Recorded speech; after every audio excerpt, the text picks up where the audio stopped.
So, what is going on, guys? This is Ryan here. And this is other Ryan here. And today we once again have another interesting video for you all. Now this one is talking about the possibility of the pink guy getting out of prison for Five Nights at Freddy's 4, the final chapter. Yes, and this evidence is actually based off the posters we get in Five Nights at Freddy's 1, and the evidence we get highly suggests that the pink guy might actually be in prison. Yeah, and it's actually the third poster that can be witnessed on the East Hall camera, which brings this to our attention, and it is the one that states that 5 children are now reported missing and the suspect has been convicted. Now, instantly when I read this, I thought back to the Foxy Unknown minigame that is in Five Nights at Freddy's 2, one of the death minigames, where we see the pink guy presumably standing above this Foxy character who seems to have set it on some kind of rampage, and Foxy seems to walk in on all of these dead children, or maybe he caused that just before and let Foxy witness this. This to me represents that there may have been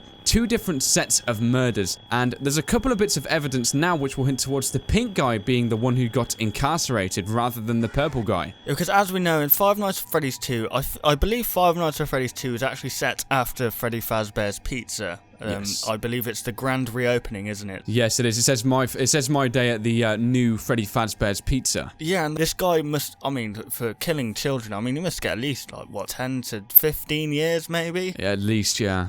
Yeah, the fact that, this guy is still wandering around this establishment and killing children, it's this does back up the theory that there is a pink guy and a purple guy, most definitely. Yeah, now, the big reflection comes from the Five Nights at Freddy's 2 death minigames once again. Now, there's one particular minigame where we can actually see the purple guy in the establishment, and you are controlling what appears to be the Withered Freddy. You walk through the corridors being led by the puppets into his grasps, and if you encounter him, you'll be greeted by a message that says you can't after the screen blackens out as he runs at you. This, to me, instantly tells me that the purple guy is still free around the era of Five Nights at Freddy's 2. Something really interesting about Five Nights at Freddy's 2 in the death minigames is that whenever we see this pink guy, we see him in very small establishments. Now, this might represent prior to Five Nights at Freddy's 2, and we don't actually see him in any of the Five Nights at Freddy's 2 oriented minigames. Yeah, I believe that the minigames we see this pink guy, this pink man in, is Freddy Fazbear's Pizza, because obviously in the Save Them minigame, it's a huge establishment. There's many rooms within this game that we're playing in, whereas like you just said, with this pink guy, you literally get to 1 or 2 rooms, meaning that the establishment and the budget of the company was much less, meaning that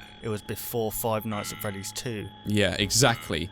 And another key point is actually Five Nights at Freddy's 1. Now, furthering this point, we know Five Nights at Freddy's 1 opened several years after Five Nights at Freddy's 2. And if we actually look in Five Nights at Freddy's 3 towards each of the end of the night little minigames we get to play where we control each of the animatronics, we can still see that this purple guy is still free and he is absolutely sabotaging these animatronics. And we still don't actually see anything of the pink guy throughout the whole of Five Nights at Freddy's 3. I believe personally that this might represent that Five Nights at Freddy's 3 is the game oriented around the purple guy and watching him feature his demise, and that Five Nights at Freddy's 4 may further on and we may actually experience the pink guy, which may mean that 1, the pink guy was in prison during the time of Five Nights at Freddy's 2 and 1, and he was the suspect who was convicted that it states about on the newspaper, and 2, that the pink guy may be someone serious within the story. Now, as we know, Five Nights at Freddy's 4, the final chapter, is going to be released 2015 on the Halloween. But the fact that it seems like we didn't know about it at the time, but each game is actually based around murders or purple guys and pink guys. The fact that Springtrap,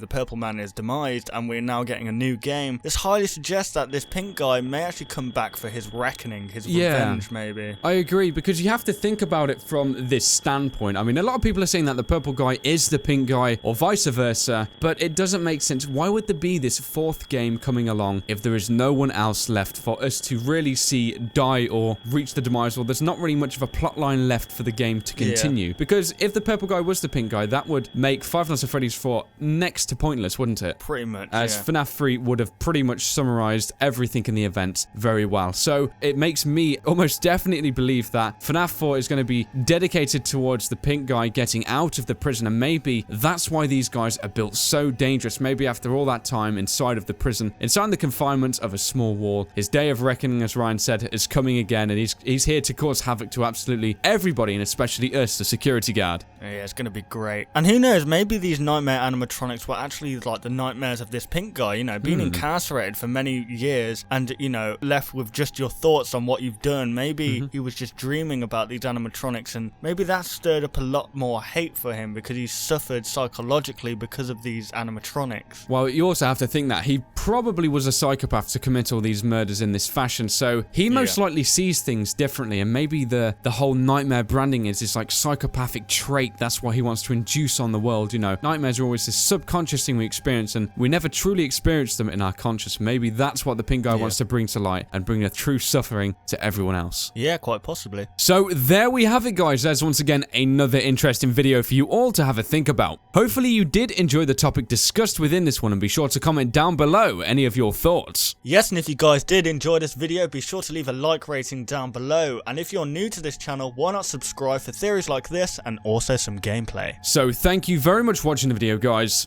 and we'll of course see you on the next one. Goodbye, guys. Want to see even more content from us?